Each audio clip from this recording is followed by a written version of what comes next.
예배 제가 기도하고 시작하겠습니다. 사랑의 아버지 하나님 감사합니다. 대림절 넷째 주일을 맞이하여 또 함께 예배를 드립니다. 주님이 오심을 기다리며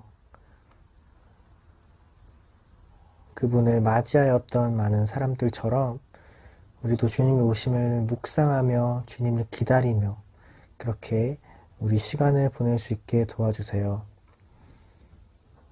이 시간 예배 가운데에도 영과 진리로 함께 예배 드릴 수 있게 도와주세요. 감사드렸고 예수님의 이름으로 기도드립니다. 아멘. 찬양하겠습니다.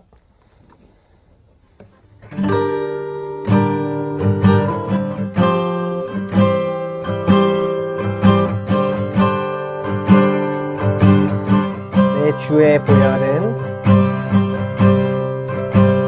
내 주의 보혈을 정하고 정하다 내 죄를 정케 하신 주 나루라 하시네. 내가 주께로 지금 가오니 십자가의 보혈로 날 씻어 주소서. 약하고 주에도 약하고 주에도 주께로 나가며 힘 주시고 내 추함을 또 씻어 주시네. 내가 주께로 지금 가오니 십자가의 보혈로 날 씻어 주소서. 날 오라 하심 날 오라 하심을 온전한 믿음과 또 사랑함과 평안함 다 주려 하니 내가 주께로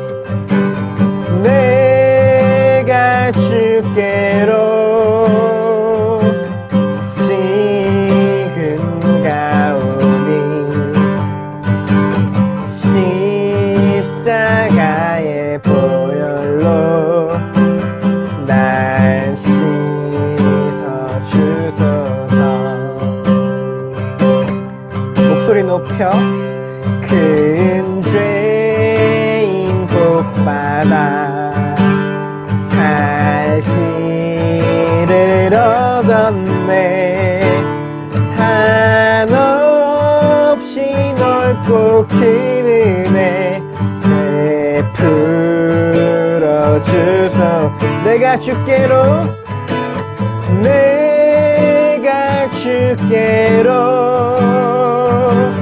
지금 가오니 십자가의 보혈로 날 씻어 주소서. 그 피가 맘속에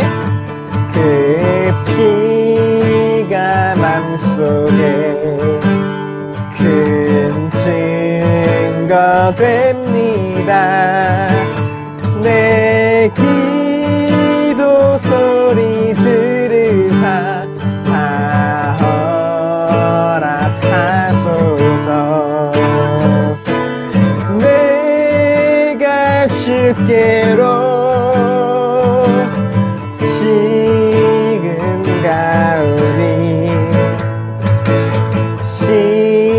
십자가의 보혈로 날 씻어 내가 주께로 내가 주께로 지금 가오니 십자가의 보혈로 날 씻어주소서.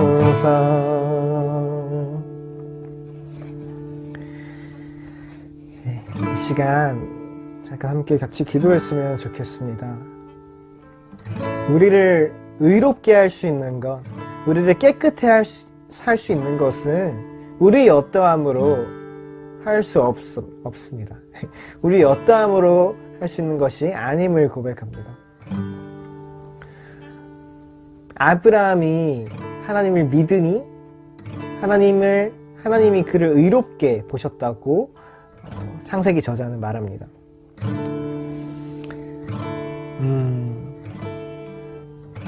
예수님을 따라가는 것, 죽임당하신 어린 양을 따라서 그분의 삶을 닮아서 살아가는 것이 우리가 가야 할 길인 줄 믿습니다. 그렇게 그분을 따라갈 때 우리를 깨끗게 하여 주시고 새롭게 하여 주시는 그 예수 그리스도를 또 발견하게 될 줄 믿습니다.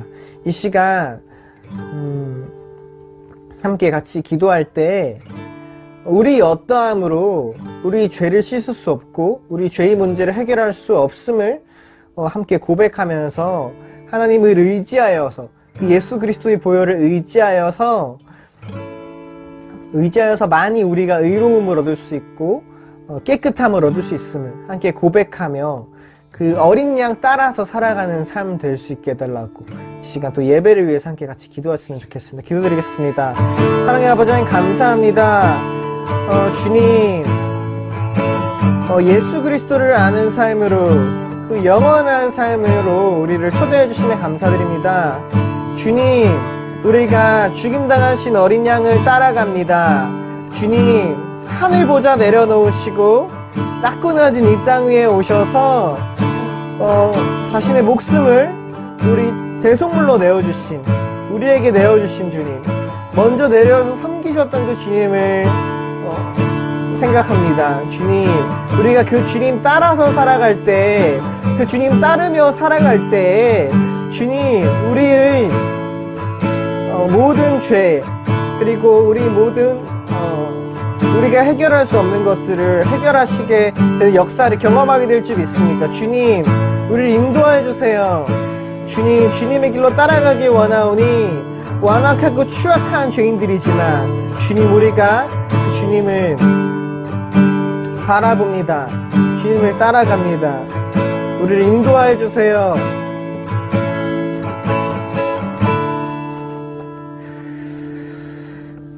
사랑의 아버지 감사합니다. 우리를 주의 자녀로 불러주셔서 감사합니다. 예수님을 알지 못했다면 하나님을 알지 못했다면 그저 이 세상에 물밀듯 쏟아져오는 가치들에 휩쓸려서 내가 하고 싶은 대로 내가 원하는 대로 살아야 된다는 그 메시지 속에서 살았을 텐데 예수 그리스도를 알게 하여서 영원한 삶으로 초대해 주시고 그 삶을 누리게 해주시니 감사합니다. 주님 우리가 어린 양 되신 예수 그리스도를 따라갑니다. 이 땅에 2000년 전에 오셔서 몸소 본이 되셨던 분을 우리 삶의 발걸음으로 따라가기를 원합니다. 그렇게 할 때 우리 발걸음마다 예수를 닮아갈 때마다 우리를 깨끗게 하시는 그 능력이 우리에게 임하게 될 줄 믿습니다. 우리 어떠함으로는 우리 죄의 문제를 해결할 수 없고 스스로 깨끗해질 수 없음을 고백합니다.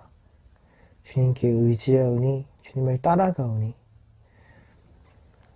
우리를 친히 진리 길로 인도해 주시고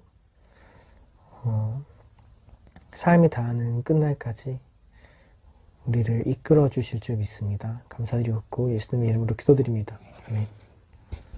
시간 사도신경으로 우리 신앙을 고백하겠습니다. 나는 전능하신 아버지 하나님, 천지의 창조주를 믿습니다. 나는 그의 유일하신 아들, 우리 주 예수 그리스도를 믿습니다.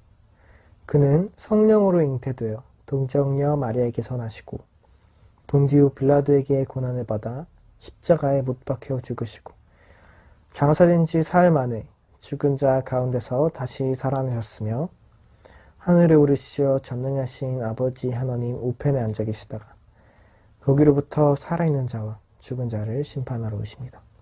나는 성령을 믿으며 거룩한 공교회와 성도의 교제와 죄를 용서받는 것과 몸의 부활과 영생을 믿습니다. 함께 기도하시겠습니다. 하나님 아버지의 은혜를 감사합니다. 벌써 12월도 둘째 주를 맞이했습니다.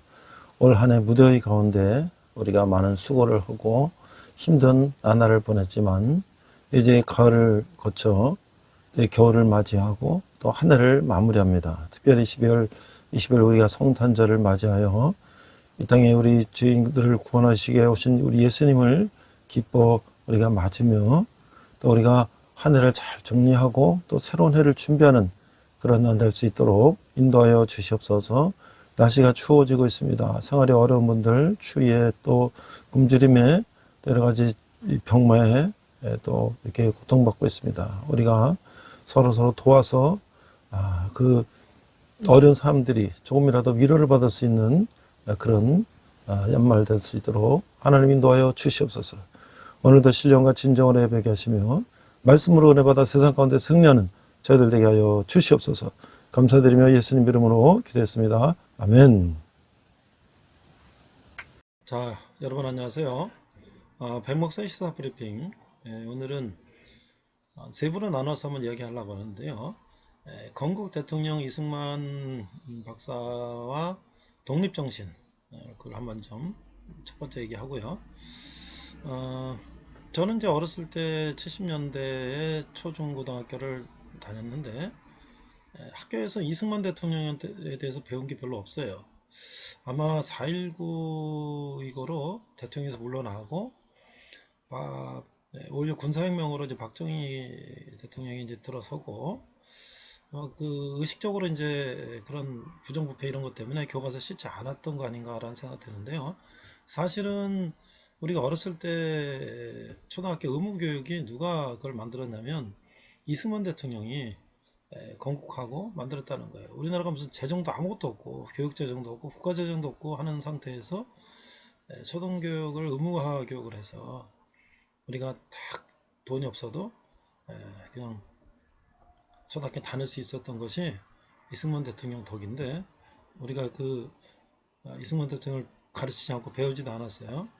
자, 제가 이제 최근에 독립정신이라든지 이승만 대통령 관련된 유튜브 영상을 이렇게 쭉 공부하면서 놀라운 사실을 발견하게 됐어요. 그래서 한 세 부로 나눠서 얘기하겠는데요. 처음에는 이제 독립정신까지 한번 얘기를 해보겠습니다. 자, 우리가 잘 아는 것처럼 이승만 대통령은 조선 말기에 이제 태어나서 과거 시험을 보려고 그랬는데 원래 이제 해주 쪽에 출생했는데 이제 남산 밑에 살았다 그래요. 근데 그때 갑오 개혁이 일어나면서 과거 제도가 폐지되고 그는 이제 과거 시험을 급제해가지고 이제 입신양명 하겠다는 이제 그런 기회가 없어진 거죠. 그런 상황 속에서 있다가 친구가 서양 선교 세운 배제학당에 가서 영어 배우고 가서 공부하자. 근데 처음에는 내가 왜 서양 귀신 가르치는데 그걸 왜 가냐 그랬는데 나중에 이제 그가 영어를 배우겠다는 생각으로 배제학당을 가게 되죠. 그것이 이제 그의 일생의 큰 전기가 되는 것이죠. 그는 뭐 거기 들어가서 6개월 만에 영어를 뭐 마스터하고 뭐 영어를 가르치는 그런 역할도 했다 그래요. 얼마나 이제 그 영어에 뛰어났는지. 물론 이제 이승만은 어렸을 때부터 머리가 좋아서 뭐 이제 서당에서 이제 글 배울 때도 굉장히 이제 빨리 잘 배우고 뭐 사서삼경 논어맹자 뭐 여러 가지를 어렸을 때부터 공부를 잘했다 그래요. 자, 그런데 이제 그가 독립정신에서 이제 추구했던 것은 이제 우리나라 이 조선이 왕조로는 더 이상 비전이 없다라는 것을 배작당을 다니면서 이제 서양식 교육을 받고 이제 그런 생각을 하면서 이제 몇몇 뜻 있는 사람들과 함께 그런 공화제 국가가 세워져야 된다. 이런 이제 조직을 하고 운동을 하니까 그것은 이제 조선 말기에 반정부 활동이죠. 당연히 이제 반정부 활동을 한 그런 일당들은 다 체포해서 지금 서대문 형무소죠. 한성 감옥에 갇히게 되고 사형 선고를 받고 이제 그런 상황 속에 있었죠. 그런데 이제 그가 뜻하지 않은 또 하나의 사건이 일어나게 되는데 콜레라가 만연되는 거예요. 그래서 감옥 속에서 많은 사람들이 죄수들이 뭐 제대로 치료도 못 받고 제대로 뭐 집단 밀집 수용되니까 계속 죽어 나가는데 이승만은 이거 시신을 처리하면서 그때까지는 이승만이 이제 하나님을 믿지 않았어요. 근데 그가 죽음 앞에서 하나님께 기도했다는 거예요. 내가 배제학당 다닐 때 영어 배우려고 갔던 배제학당에서 매일 설교하고 가르치던 하나님이 정말 계시다면 나를 좀 살려달라고 그가 기도했는데 정말 그는 매일 수십 명씩 콜레라로 시신이 실려 나가는데도 그는 거기서 살아남았어요. 그래서 그가 이제 하나님을 체험하고 서양 선교사들에게 요청을 해서 내가 여기서 공부를 하겠다. 그래서 이제 서양 선교사들이 서방에 뭐 영어로 된 거, 뭐 불어 된 거, 러시아 된 거, 한문 된 거 모든 그 정치, 경제, 사회, 문화 책들을 이승만한테 이제 주고 그를 이제 키운 거예요. 그는 거기서 많은 공부를 하게 됐죠. 물론 이승만은 이제 그 감옥에 들어가기 전에 자기가 신문사를 만들고 자기가 주필 겸 다 이제 해서 그런 이제 글을 쓰고 계속 그런 활동을 했죠. 그런데 이제 그가 한성 감옥에서 공부한 것이 나중에 그것이 이제 그 미국 유학을 하는 데 있어 엄청난 그 자양분이 된 거예요. 자, 밑에 보니까 저는 어렸을 때 학교에 다니면서 이승만 대통령이 3.15 부정선거로 하야해갖고 하야에 망명 갔다는 얘기, 뭐 그런 얘기, 부패한 대통령, 뭐 이런 거에 이미지만 있었는데요. 그가 이제 나중에 한성 감옥에서 풀려 나와서 미국 대통령을 만나가는 특사의 통역으로 이제 함께 가게 되는데 선교사님들과 물론 이제 미국 대통령을 만나는다든지 한국에 대한 어떤 그런 이제 국제 정치 하에서 독립을 인정받기 이런 거는 실패했어요. 그러나 그는 서양 선교사들의 보증으로 프린스턴 대학교, 하버드 대학교, 조지 워싱턴 대학교 이런 것들을 다니게 되는데 자, 여기 보니까 그가 1895년 배작당을 졸업하고 감옥에서 수년 동안 공부를 했어요. 그런 사형 선고 받다가 감형돼서 이제 특사로 가면서 이제 풀려나게 되는데 1907년에 조지 워싱턴 대학교에 가서 정치학 학사를 받는데 보세요. 1908년 1년 만에 조지 워싱턴 대학교 정치학 학사를 끝냈어요. 아니, 지금 우리가 생각하면 미국에서 그 당시에 조선이라고 하면 정말 저 변방의 이름도 듣도 보도 못한 나라의 식민지 나라에 젊은이가 하나 와가지고 영어로 그것도 1년 만에 조지 워싱턴 대학을 과정을 끝내고 다시 하버드대학교 대학원에 들어가서 또 1년 만에 끝내요. 그 다음에 프린스턴 대학교 가서 국제정치학 박사학위를 받는데 이것은 당시 동양인으로서 프린스턴 대학교에서 국제정치학 박사학위를 받은 사람 최초라는 거예요. 거기 총장이 나중에 윌슨 미국 대통령이 되고요. 동기들이 뭐 나중에 미국 국무장관이 되고요. 거기 뭐 미국 프린스턴 대학의 국제정치학 박사의 전 세계에서 온 인재들이 얼마나 그 인맥이 대단하겠습니까?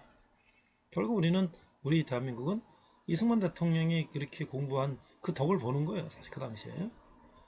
그것이 지금도 이제 한미동맹이라든지 여러 가지로 이제 우리가 그런 또 메가더도 이제 그 당시에 만났던 사람 중에 한 사람이었고요.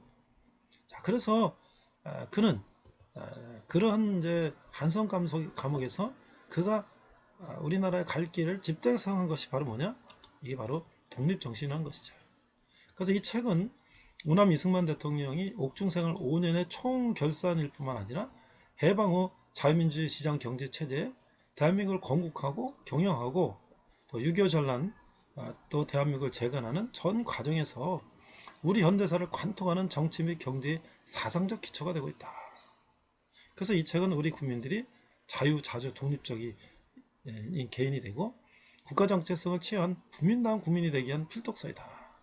그러니까 우리가 이승만 대통령을 단지 그냥 우리나라의 한 부패한 대통령으로 생각할 것이 아니라 그는 세계적으로도 대단한 정치학자였어요.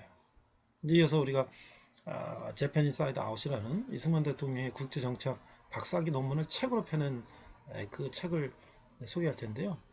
그 책은 전 세계적으로 일본이 진주만 이제 침공하면서 일본이 미국과 전쟁을 벌이기 전에 벌써 그걸 예측한 책으로서 전 세계적인 센세이션을 일으키고 우리가 너무나 잘 아는 이 펄벅 여사, 대지라는 노벨 문학상을 받은 펄벅 여사는 그 책에 대한 소개에서 아주 전율이 넘치는 책이다, 이렇게 소개하고 있어요.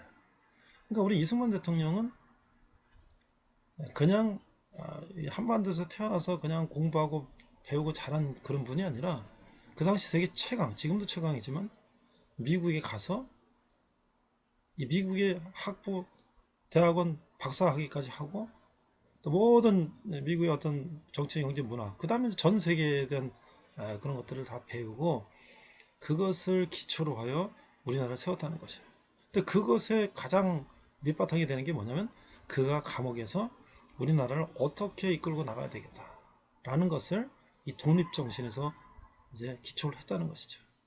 젊은이들은 이런 책을 읽어보고 일제 치하에서 감옥에서 그 열악한 환경 속에서 전 세계 언어로 된 책들을 두루 섭렵해서 한 국가의 기초를 세운 이승만 대통령의 독립정신을 꼭 한번 읽어보기를 추천합니다. 이상 백 목사의 시사브리핑이었습니다. 네, 오늘은 사랑받는 형제 빌레몬, 부제는 독립정신이라고 하는 부제를 가지고 말씀을 나누고자 합니다. 자, 오늘 본문은요, 빌레몬서 1장 16절을 한글과 영어로 읽도록 하겠습니다. 자막을 보고 읽도록 하겠습니다. 1장 16절. 이후로는 종과 같이 대하지 아니하고 종 이상으로 곧 사랑받는 형제로 들 자라. 내게 특별히 그러하거든 하물며 육신과 주 안에서 상관된 내게랴. 자, 필레몬 1장 16절인데요. No longer as a slave, but better than a slave, as a dear brother.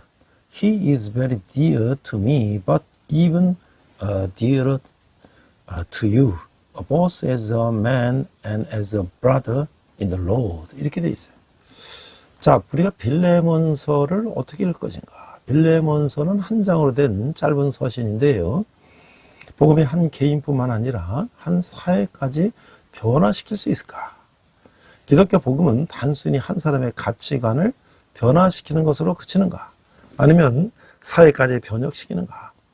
노예 제도는 인간이 만든 가장 악한 제도 가운데 하나인데요. 신약 성경이 기록될 당시 로마 제국은 노예 제도에 기초한 사회였어요. 그렇다면 기독교인들은 이런 사회 제도에 어떻게 대처했는가? 빌레몬서는 이에 대한 실마리를 제공해 주고 있는 것이죠. 빌레몬서라는 주인에게서 도망친 노예 오네시모가 바울을 만나 복음으로 완전히 변화됐다. 바울은 오네시모를 옛 주인 빌레몬에게 보내면서 용서를 바라며 자신의 조력자로 사용하게 해달라고 부탁을 하고 있어요. 이렇듯 복음으로 변화된 사람들, 이 바울, 오네시모, 빌레몬은 당장 노예 제도를 뒤엎지는 않지만 그것에 얽매이지도 않고 서로 존중하고 사랑받는 사회를 만들어 냈다고 하는 것이죠. 복음은 폭력이 아닌 인간 혁명으로 사회 변혁을 가져오는 힘이 있다고 하는 것이죠. 자, 오네시모는 누구인가? 종에서 형제가 된 사람이다. 그 유익하다라는 뜻으로 이름 지어진 오네시모는 골로새에 있는 빌레몬의 집에 몸붙여 살던 이 노예였죠. 그의 주인 빌레몬은 부유한 사람으로서 바울을 통해 예수님을 믿게 되었는데 그리고 그의 집을 교인들이 모이는 교회로 사용하도록 내어놓았어요. 오네시모는 결국 주인의 재산을 훔쳐 당시 세상과 문화의 중심지였던 로마로 도망갔어요. 그러나 무슨 이유에서인지 모르지만 그는 감옥에 들어가게 되었고 그곳에서 바울을 만나게 되었죠. 바울을 통해 복음을 전해 듣고 그의 인생은 여전히 변화가 되었어요.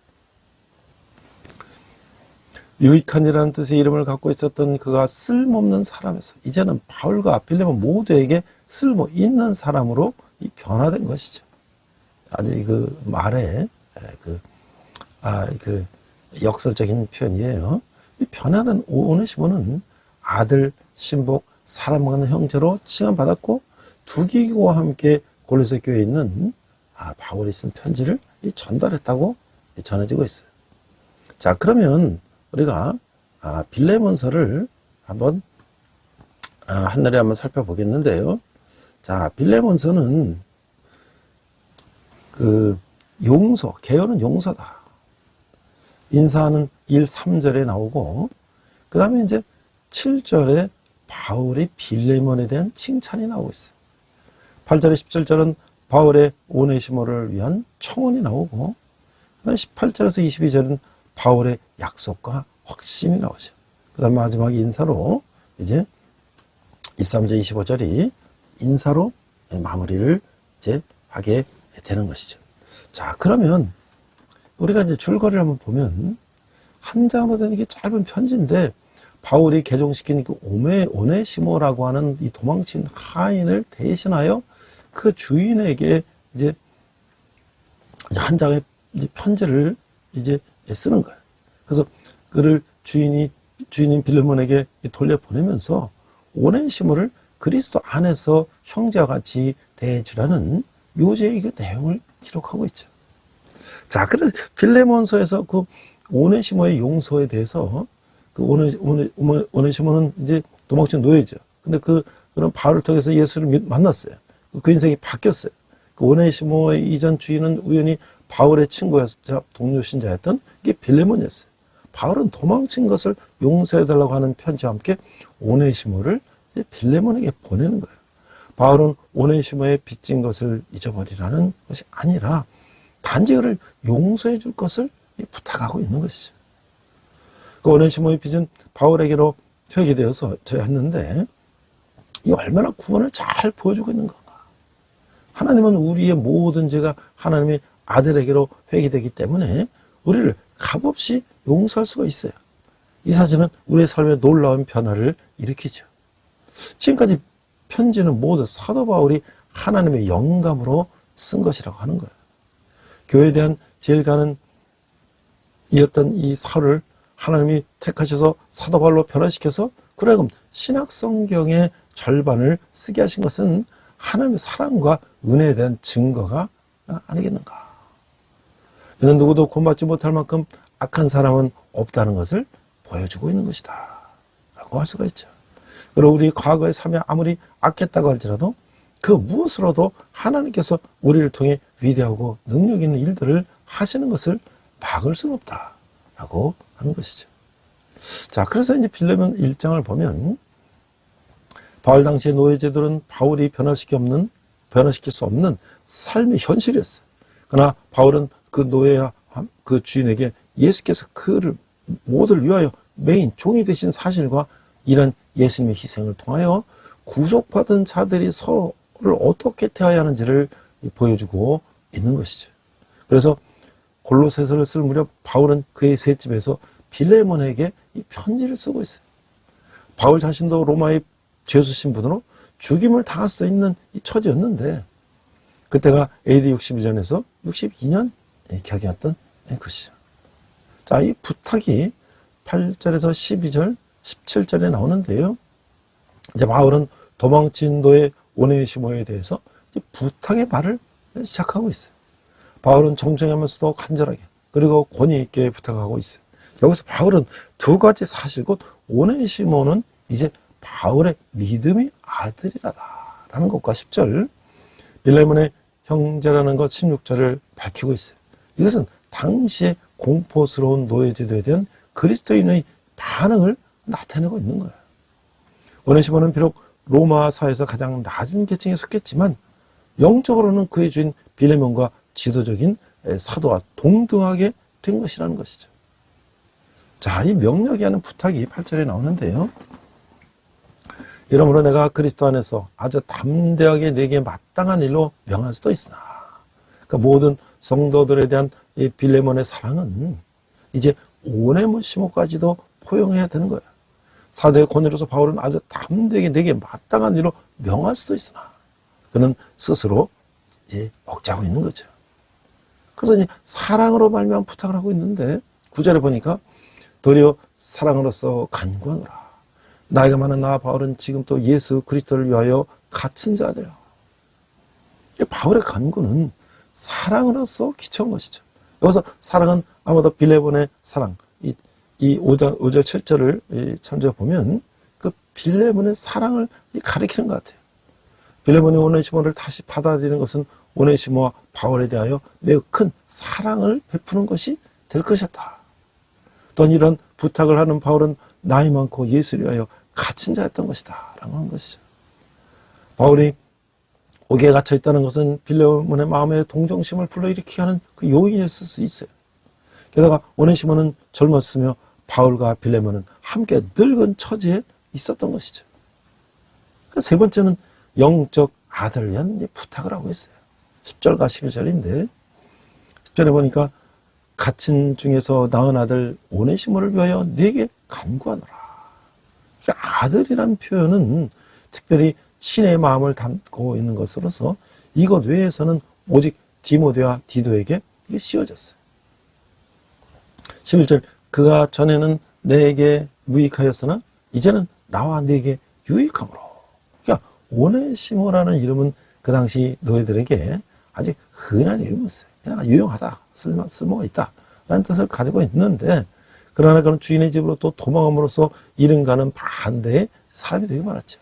쓸모없는 사람이 됐죠. 도망갔으니까. 그는 무익한 노예가 된 것이죠.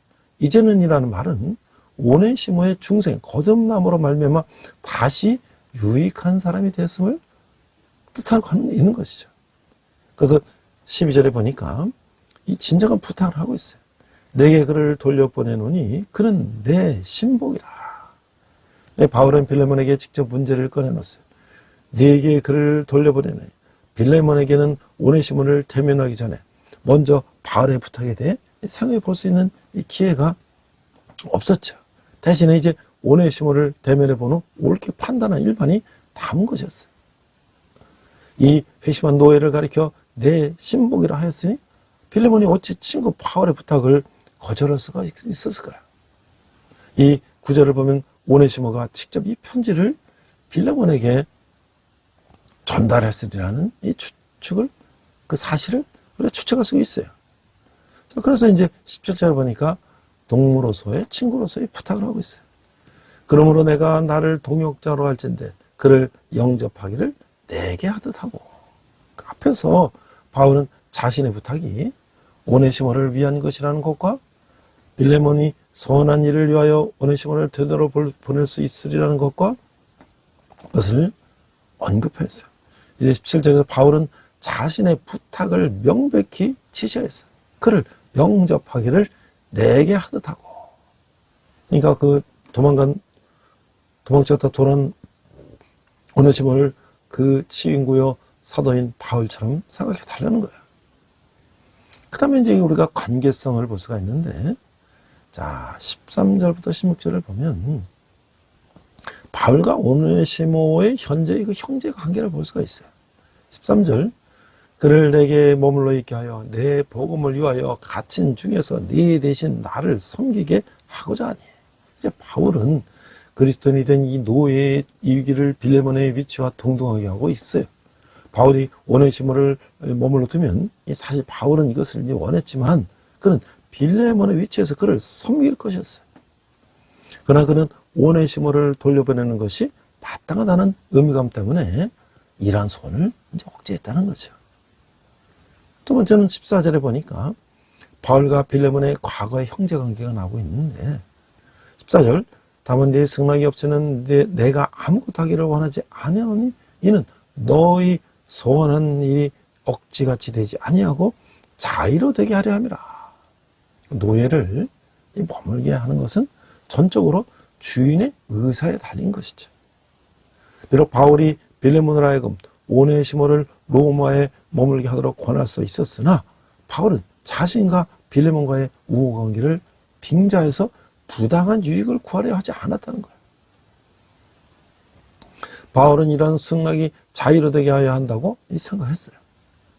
빌레몬이 오네시모를 자유케 하고 그를 로마로 되돌려 보내어 바울을 돕게 한 것인지의 여부는 미지였으며 그건 흥미로운 생각이었다라고 할 수가 있는 거예요.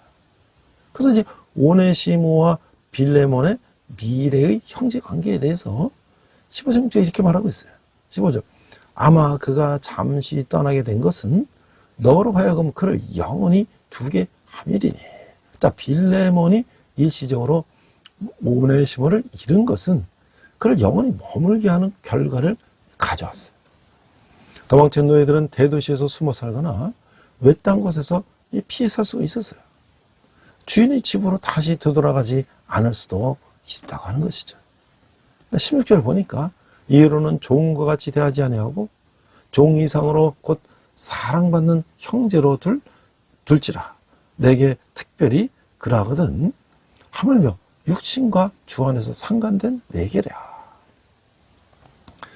바울은 종으로서의 오네시모의 지위와 사랑받는 형제로서의 빌레몬에 대한 오네시모의 새로운 지위를 대조시키고 있어요. 또한 그는 자신을 포함한 세 사람을 모두 동등한 위치에 놓고 있는 것이죠.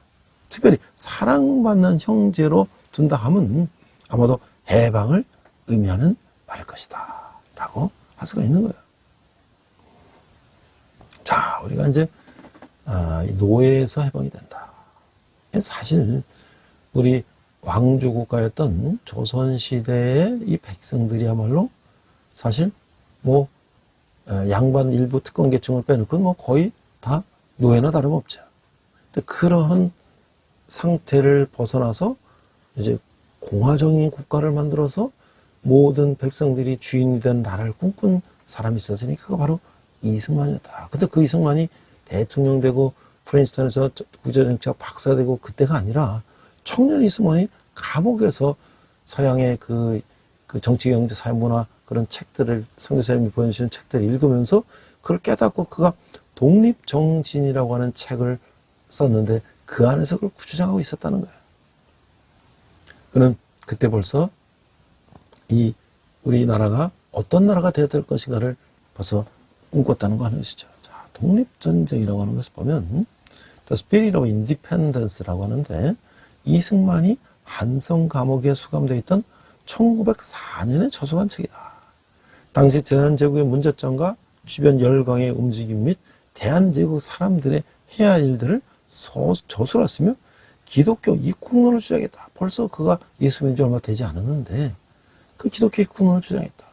사실 이승만이 이제 과거 시험을 보려고 했지만 갑오개혁으로 과거제가 폐지되고 그 뜻을 알지 못할 때 그때 이제 친구가 배작당 가서 영어배우 자를 때 사실은 겁했어요. 그러나 그는 이제 영어배우에서 가갖고 6개월 만에 영어를 가르친 사람이 됐고 이제 그가 여러 가지 이제 독립운동 하면서 신문서적 발간하고 이런 왕정을 무너뜨리고 공화제를 세워야 된다는 얘기를 하다 감옥에 갇힌 거죠.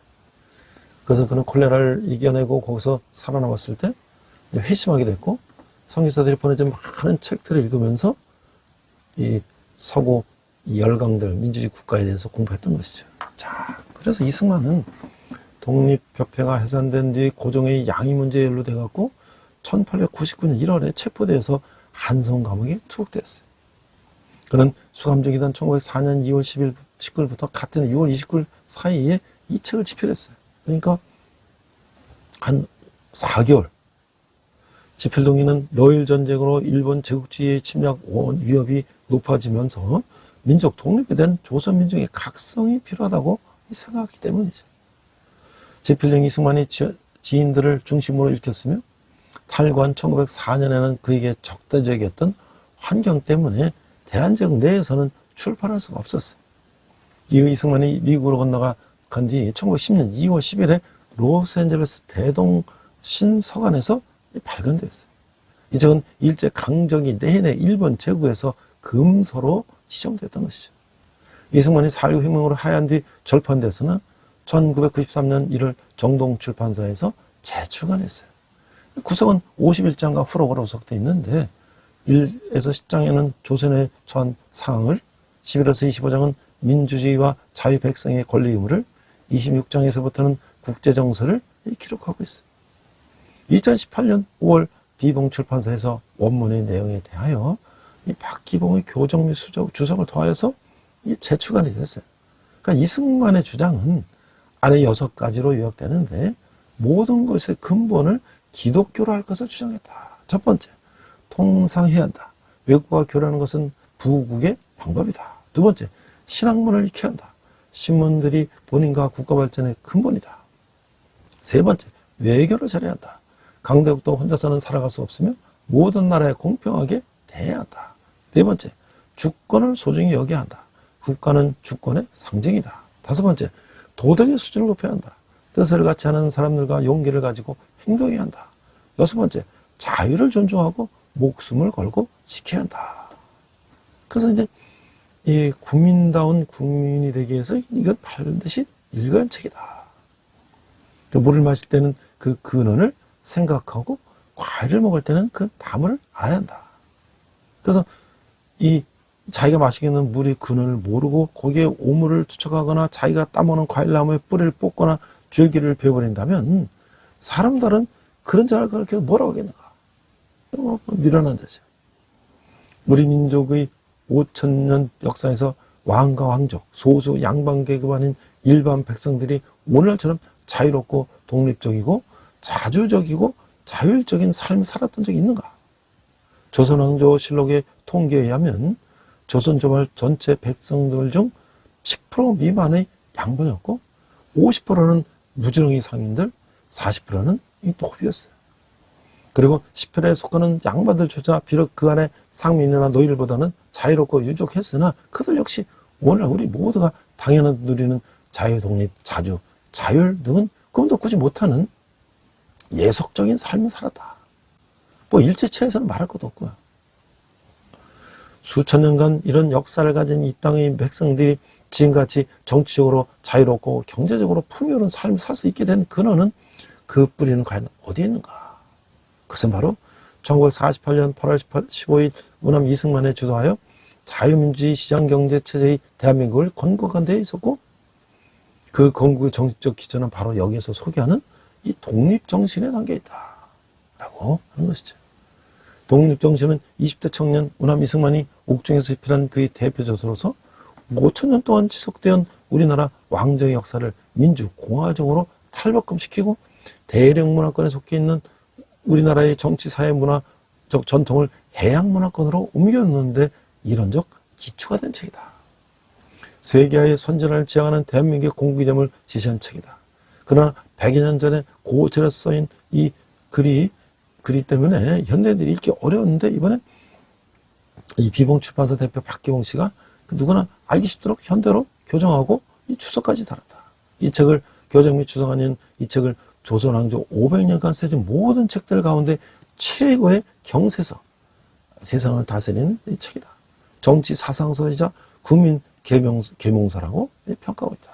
그 이유는 그전까지의 모든 책들은 주권자는 단지 왕 한 사람이고 나머지는 모든 백성들은 지배자라고 보면서 전제권자가 백성을 어루만져주는 그 인정이 어질게 정치하는 것이 최선의 정치라고 생각했을 따름이었다. 반면에 우남 이승만의 독립정신은 백성이야말로 나라의 주인이며 그들 각자가 자유, 독립, 자율적인 존재이고 스스로 시시비비를 판단할 줄 아는 각성된 개인이며 그런 개인들이 모여서 나라의 집이라는 단어를 만들고 법을 제정하여 운영해 간다는 현대 자유민주주의 사상을 국내 최초로 주장했을 뿐만 아니라 이 책에 표명된 사상을 기초로 현재의 대한민국이 건국되도록 한 책이기 때문이다. 이 책은 우남 이승만의 옥중생활 5년의 총결산일 뿐 아니라 해방 후 자유민주주의 시장경제 체제의 대한민국을 건국하고 경영하고 6.25 전란 후 대한민국을 재건하는 전 과정에서 우리 현대사를 관통하는 정치 및 경제의 사상적 기초가 되고 있다. 그래야 이 책을 우리 국민들이 자유, 자주, 독립적인 개인이 되고 국가 정체성을 체화한 국민단 국민이 되기 위한 필독서이다. 아무쪼록 이 책을 통하여 우남 이승만의 사상과 대한민국의 건국과 수호 재건 과정에서 이룬 큰 공적이 전 국민들에게 올바르게 되고, 그리고 국민 하나하나가 자유하고 독립하고 자주하고 깨인 국민이 되길 바란다. 이게 이제 인터넷 교문고에서 이 우남 이승만에 대한 독립 정신을 소개하는 이 글이에요. 자, 그럼 이제 우리가 다시 빌레몬서로 들어와서, 자, 서약을 이제 보면 18절에 21절 보니까 오네시모의 빚을 바울에게 회개할 것. 자, 18절. 그가 만일 네게 불의를 하였거나 네게 빚진 것이 있으면 그것을 내 앞으로 계산하라. 바울은 비록 오네시모의 불의를 구체적으로 언급하지는 않았지만 그것은 오네시모가 빌레몬에게 끼친 재정적 손실을 지적하는 것으로 보여요. 오네시모는 빌레몬의 집에서 도망가면서 돈이나 물건을 도적질했는지 모르죠. 아니면 그가 주인의 집에서 일하지 않았다는 것 자체가 손실일 수도 있죠. 바울은 이것으로 인해서 오네시모를 무섭게 책망하는 것 대신에 그가 만일 내게 불의를 하였거나 내게 빚진 것이 있으면 이라고만 쓰고 있어요. 바울은 오네시모의 재정적 빚을 내 앞으로 계산하라고만 쓰고 있을 뿐이에요. 이런 바울의 이 자비로운 생각은 십자가에 달리신 그리스도의 대속의 행위와도 비교가 된다고 하는 것이죠. 자, 19절 상반절에 보니까 나 바울의 친필로 쓰느니 내가 갚으려니와. 바울은 이 서신을 친필로 쓰고 있음을 밝히면서 오네시모의 빚을 갚겠다고 말하고 있어요. 그러니까 오네시모의 빚을 갚을 수 있는 경제적 여유가 있었다는 것은 빌립보 교회에서 그에게 보내주는 부조가 있었기 때문이라고 하는 것이죠. 두 번째, 바울에 대한 빚을 생각할 것이라는 것인데 19절 하반절에 보니까 내가 이외에 내 자신이 내게 빚진 것은 내가 말하지 아니하노라. 자, 내 자신이 내게 빚진 것이라는 구절은 빌레몬이 예수를 믿게 된 것이 바울로 말씀을 보여주는 것인데, 그는 바울에게 영적으로 빚진 자였어. 빌레몬은 자신이 바울에게 진 빚을 생각한다면 오네시모의 빚을 탕감할 수 있을 것이요. 그러나 바울은 이에 근거해서 오네시모의 빚을 해결하지 않고 스스로 갚을 것을 말하고 있어요. 그래서 이제 바울을 기쁘게 할 것이 20절에 나오는데, 오 형제여, 나로 주 안에서 너로 말미암아 기쁨을 얻게 하고 내 마음이 그리스도 안에서 평안하게 하라. 그러니까 오네시모를 환영하고 그를 데리러 보내는 것은 주 안에서 바울에게 유익을 끼치는 것이고, 그리스도 안에서 그가 기쁨을 얻게 하는 것이죠. 바울의 요구는 결국 내가 오네시모 안에서 참된 기쁨을 발견했듯이 당신 빌레몬에게서도 참된 기쁨을 얻게 하시오라는 것이죠. 다른 성도들의 마음을 평안케 한 빌레몬은 기꺼이 바울에 대해서도 그렇게 할 것이었다라고 하는 것이죠.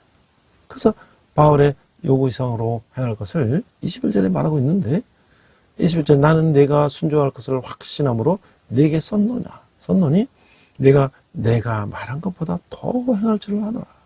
바울은 빌레몬이 자신의 부탁을 다 이행하리라고 확신했어요. 순종이란 말은 지금까지 해온 바울의 어떤 요구보다도 더 행할 것까지 확신했어요. 바울이 요청한 것은 오네시모를 환영하고 용서하는 것이었어요. 그렇다면 더 행할 것은 무엇이겠어요? 바울은 오네시모에게 자유를 줄 것을 염두에 두고 있었을 것이죠. 오네시모를 로마로 돌려보는 것을 보는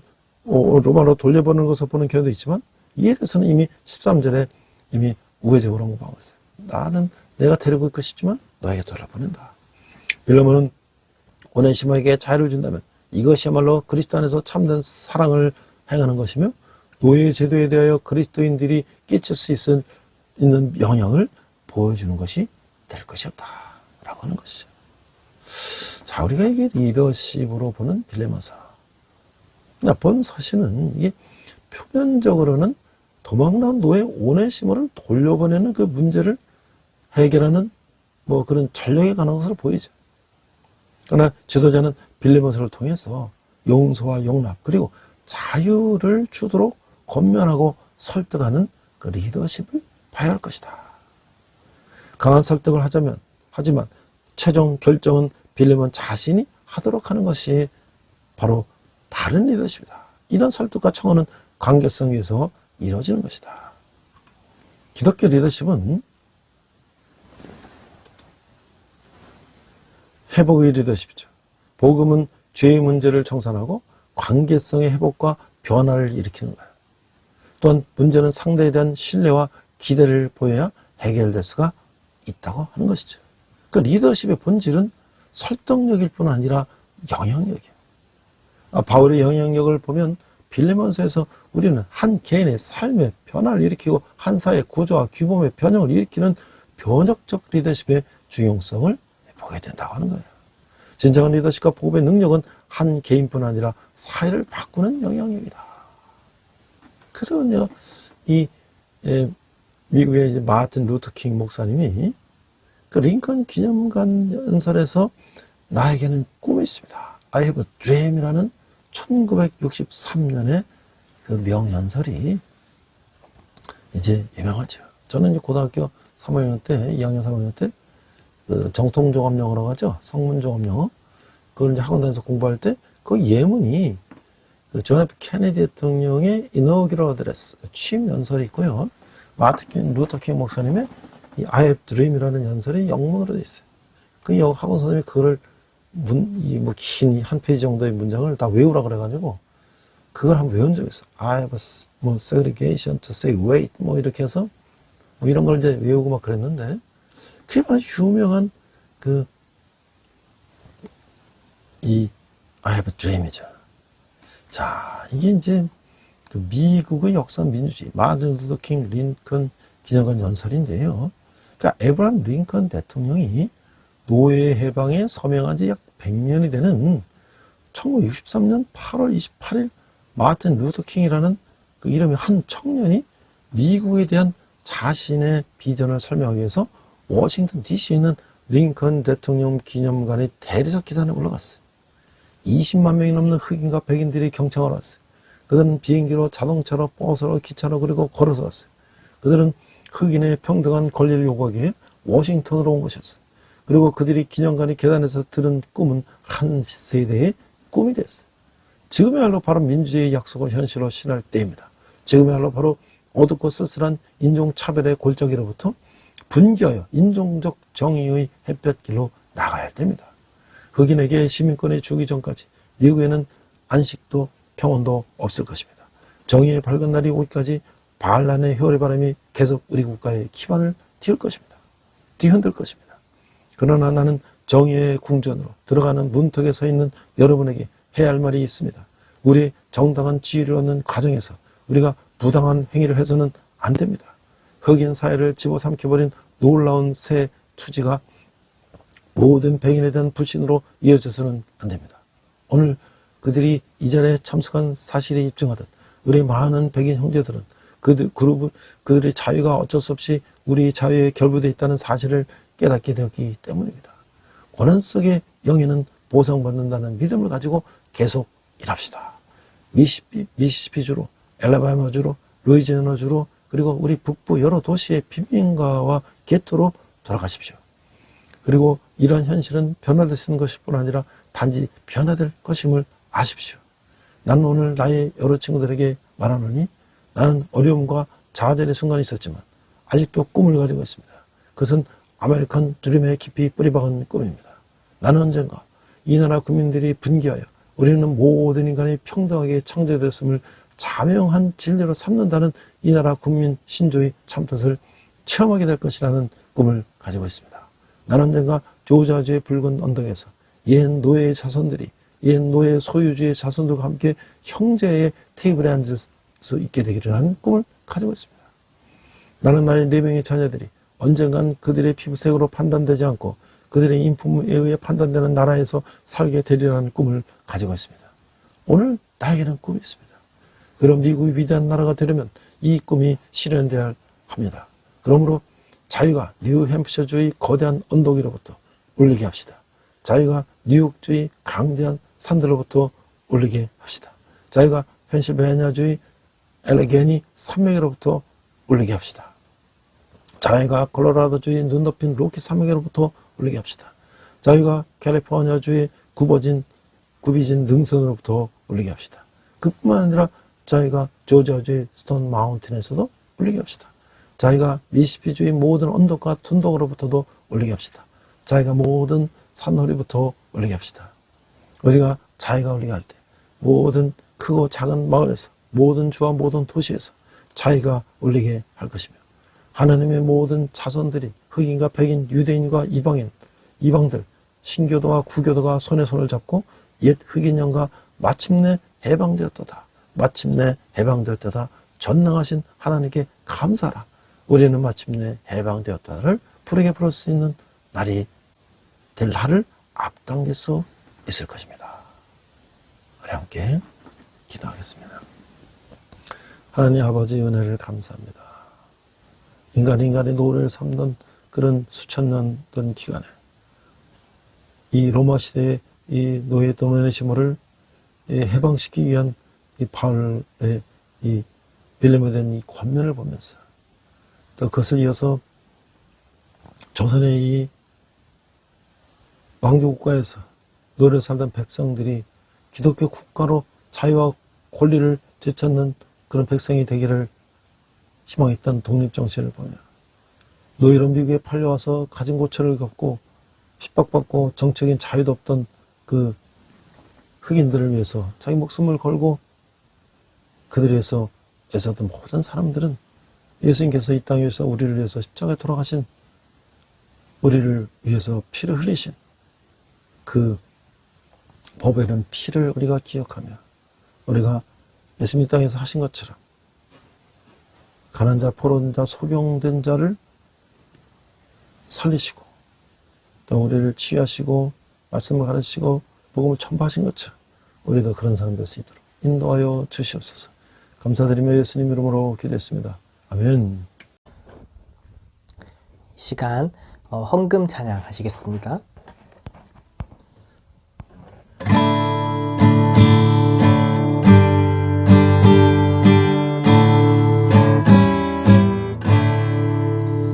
내게 있는 모든 것을 아낌없이 드리네. 사랑하고 의지하며 주만 따라 살리라. 주께 드리네. 주께 드리네. 사랑하는 구주 앞에 모두 드리네. 아멘.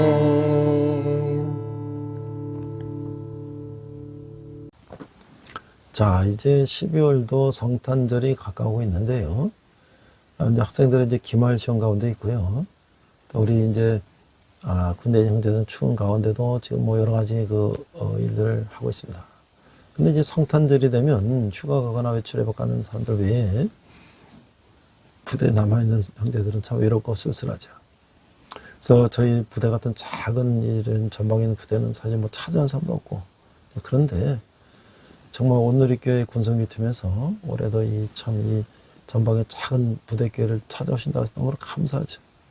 그래서 더 큰 부대 이런 데도 많이 있지만 정말 예수님이 그 베들레헴 그 마옥간에서 태어나신 것처럼 이 정말 전방의 작은 부대에 와서 이제 맛있는 간식도 제공하고 또 그들과 함께 위로하고 또 이런 행사를 가지려고 합니다.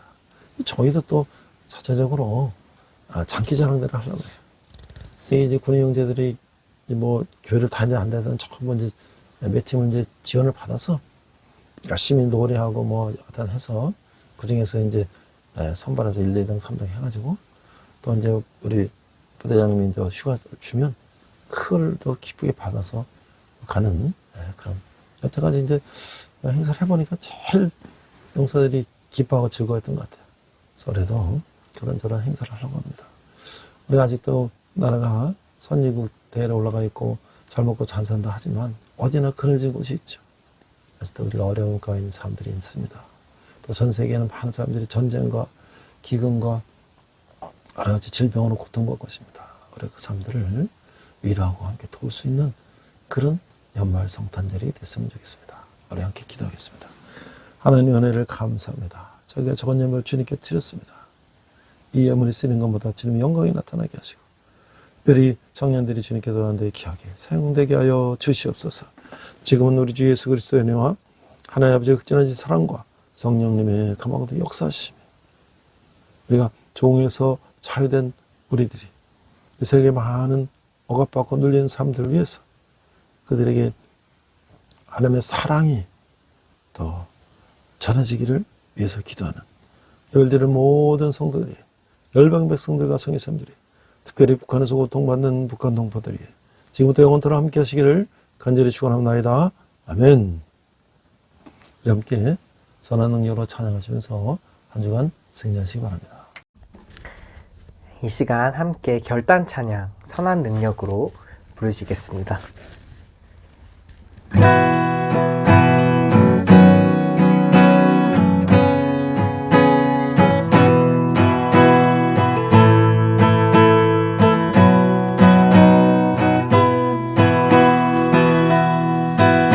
그 선한 힘에 고요히 감싸여 그 놀라운 평화를 누리며 나 그대들과 함께 걸어가네 나 그대들과 한 해를 여네 지나간 어물 어둠의 날들이 무겁게 내 영혼 짓눌러도 오 주여 우릴 외면치 마시고 약속의 구원을 이루소서 그 선한 힘이 우릴 감싸시니 믿음으로 일어나를 기대하네 주 언제나 우리와 함께 계셔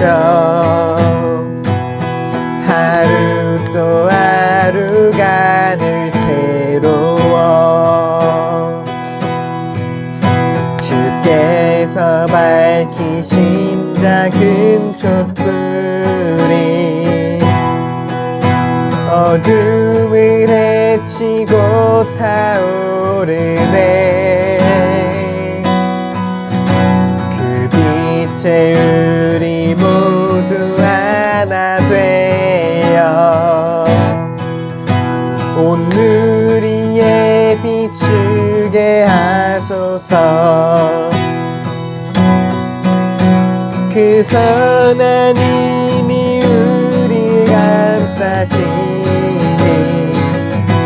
믿음으로 일어날 일 기대하네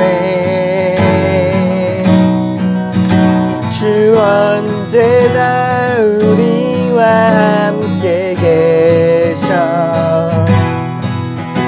하루 또 하루가 늘 새로워 이 고요함이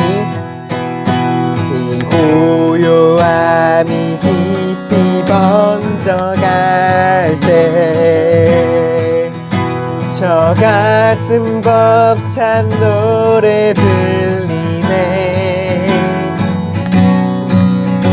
다시 하나가 되게 이끄소서 당신의 빛이 빛나는 이 밤 그 선한 힘이 우릴 감싸시니 믿음으로 일어나를 기대하네 주 언제나